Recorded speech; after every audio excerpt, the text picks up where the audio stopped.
cruising cocktail. Please say you've seen Cocktail. Yeah, of course. Yeah, I've seen that. I was better than Tom Cruise, I think. Oh, snap.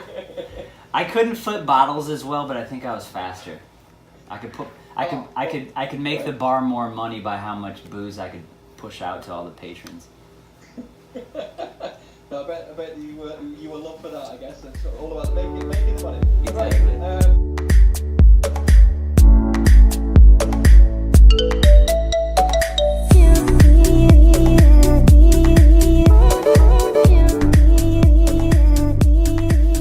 Well, our mission is really very simple. It's to move the sedentary world. In short, we spend an obscene amount of time sitting down, and that sitting down is, all right, you're gonna drive your car, or you're gonna take public transportation. You sit down. Then when you get to work, you sit down, and then when you get home, you sit down because you're so tired. So we sit down so much, just the sedentary position, constantly your body adapts to that. And then when we go to perform, i.e. walk, run, exercise, whatever, we get hurt, or we don't perform as well, or we just feel like crap, and all those things combined, cause us to have a level of quality in our life that isn't up to our standards.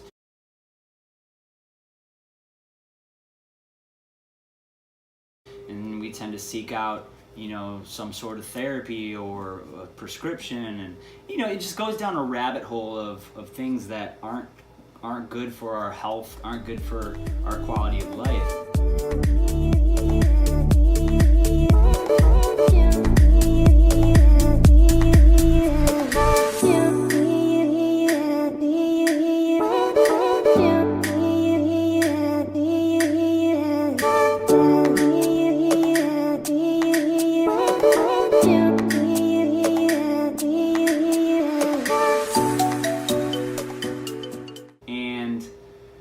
Death of the Desk kind of started from us just posting videos on Facebook of what we call 2-minute drills. Post a video on Facebook and say, hey, do this exercise, do this mobility for the next 2 minutes. You're not going to sweat. You're not going to need to change your clothes. You're just going to feel really good after you do that.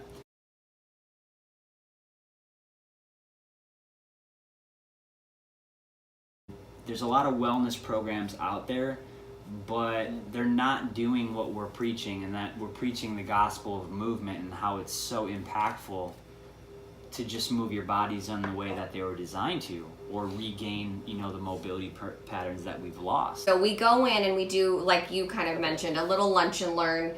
We offer that 1-hour workshop, super fun, super interactive. There's a total of about 15 minutes of lecture. We do 5-minute lectures. So we have Neuro 101. Here's why you have to move your joints. Most people don't even know why moving your joints are important. And I teach them, just the little science behind it. Go into movements, do another 5-minute lecture, so they stay really active. And we ask a ton of questions, so they're very involved. We also offer on-site training. So if they want it to be longer than an hour, maybe they want to do a 3-hour workshop on, carpal tunnel and low back pain. We can offer things like that. And what can happen is, there's this whole snowball effect, or that happens. You move your body the way it's designed to, and you're out of pain. When you're out of pain, you treat people around you better. When you treat people around you better, the culture of your business changes. When that happens, your productivity goes up, your energy goes up, and there's just this cascade effect that happens from adding movement, targeted movement, into your days seamlessly. And you don't have to spend any extra time doing it. You just add it into a break, or you just add it in when you're doing a walking meeting, or whatever it is. And it's just being very aware and very intentional about the way you're navigating throughout your day. And that's really kind of the basis of what Death of the Desk is providing a holistic approach to getting people to feel amazing.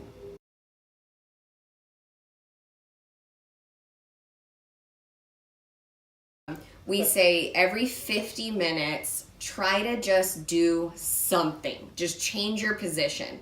If you were sitting down, stand up. If you were standing, maybe lift one leg up. If you know, just every 50 minutes, change your position, and that should reduce global discomfort pretty much right away.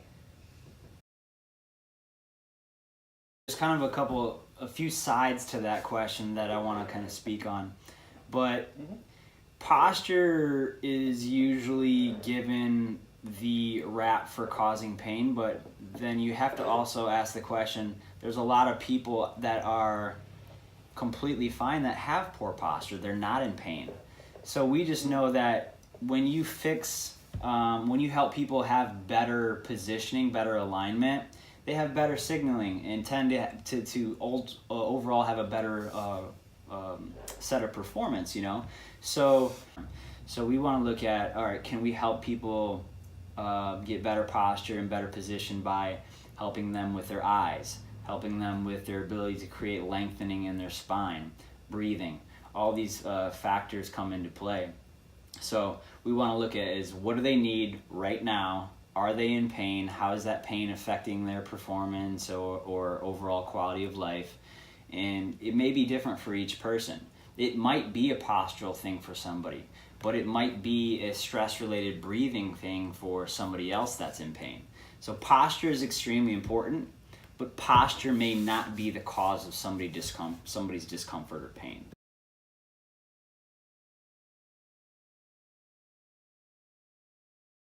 Ooh, so much roll. So much roll.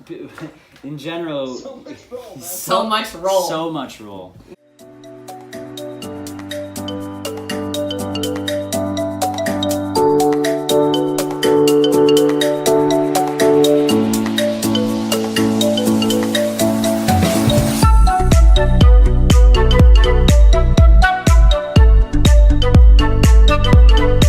You know, what's crazy to me is just going into the respiratory muscle system in general. Most people think that the lungs kind of operate as the heart does. You know, when you're just there, your heart is just beating. You don't have to think about it. It's just doing its job. But your lungs actually rely on the competency of the little tiny muscles all between the ribs and all the muscles associated with breathing, inhale and exhalation, and the diaphragm. So with Death of the Desk, we have this demographic of people that have compressed the front of their chest, right? They're slouched forward, and they're not realizing that maybe their headache is from lack of oxygen and CO2's coming out because the lungs can't expand in the front of their body because they're literally smashing them, you know. And it's not, your respiratory muscles actually assist the lungs in breathing. So then you go into thoracic movement, right? Because every vertebra has a rib, and the ribs contract the muscles, and the muscles help the lungs do their job. You know, if your thoracic spine's tight, then your cervicals are tight, your lumbar's tight, right? If we have hypomobility somewhere, you're going to have hypermobility somewhere else. So the role of breathing is just really a crazy, fascinating rabbit hole. I'm actually reading The Oxygen Advantage right now, and it is so cool. Yeah, I'm barely into it, but I'm practicing closing my mouth during exercise. and it's tough, isn't it? It's pretty tough, and you just think, wow, how much is this affecting me? You know, so simple exercises like that, like what if we just close our mouth more often?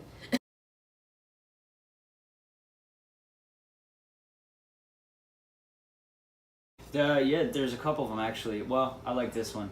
There's a boxed breathing. Oh yeah, that's a good one. Boxed breathing is awesome. So we'll do it together. So you're gonna stand up nice and tall. You're gonna lengthen up, and your mouth is gonna close. You're gonna put one hand on your chest and one hand on your stomach. I want you to breathe air in through your nose into your lower hand, into your stomach for 4 seconds. Yep. Hold for 4 seconds. Breathe out your mouth 4 seconds. Hold for 4 seconds. So it's kind of like the box. In for 4, hold for 4, out for 4, hold for 4. And so let's just do that 3 times on our own.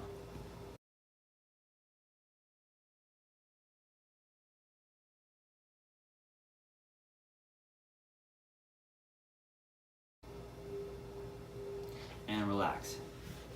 I like it. We should. Good. If people tuned into the podcast at that point, they're gonna be like, "What the hell is Yeah. going on?" It'd be like if this was a video podcast, but it's not. Yeah, but it's what you could do here. So for listeners, test a range of motion or test something. Maybe it's a level of discomfort or pain. Maybe it's a toe touch. Maybe it's rotation. Maybe it's a certain range of motion.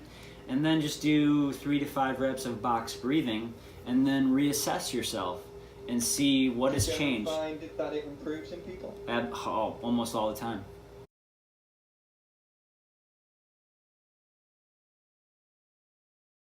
Oh my gosh, that's my favorite.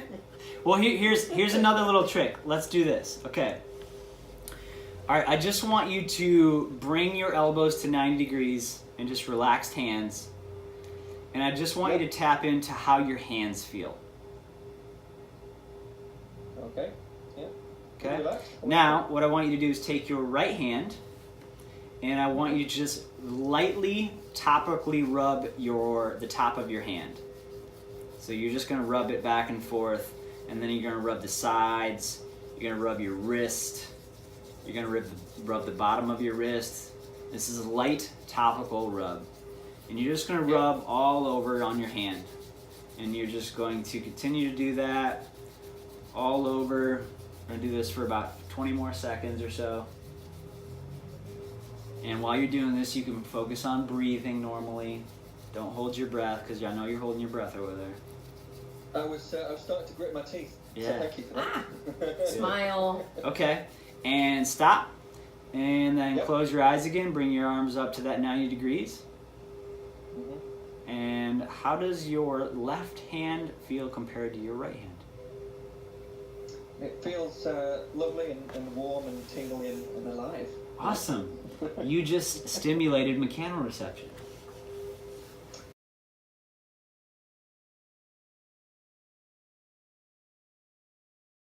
Or anything like that. No, we have to sit down. Like, that's just the nature. We have to sit down, and like, we don't have to, but you're gonna sit down, and that's fine. We sit down every day.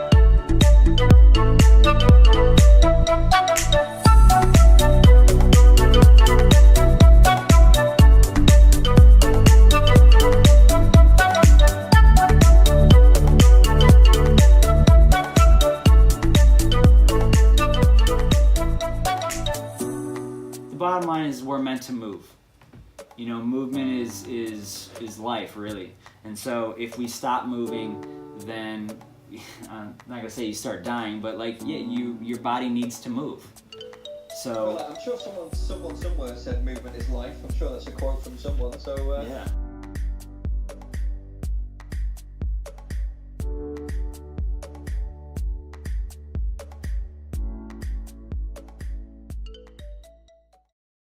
One, I'm a female, and this industry can be quite interesting. I'm usually the only female in a facility, and on top of it, I'm making people do eye exercises. So how I've overcome it is, one, just getting very solid and grounded in who I really am and not trying to be something I'm not. For example, I went in as a personal trainer and I was teaching strength and movement and things like that, but really, I'm not the best strength coach. That should be referred out to someone like Ryan. I really am much better at the rehabilitation process and education. So I like going into gyms and teaching their staff the stuff that might help them and their clients. So knowing who I am has really, really helped me, and not trying to prove that I'm, something else has been really awesome. And that does come with age and experience. I think one of the biggest challenges is showing up and being seen. There's a lot of people have brilliant ideas or have a great message, and it's just really hard for them to go on video or put themselves out in the world to be criticized. And there's always going to be haters. There's always going to be people who are going to critique and say things about your product or your service or what you're doing. But there's going to be tenfold who are on your team and on your side and support what you're doing. And if you just believe in that and continue to show up and be seen, then you have an opportunity to make a lasting impact on the people that you come across every day and in the world. So things just show up and be seen, and that's at one point in my life was very challenging to do, and it's not easy. And I think every day when you get up in the morning and try to work on your life project, it's hard. Sometimes you don't want to do it, but you just have to keep showing up, being seen, and great things happen.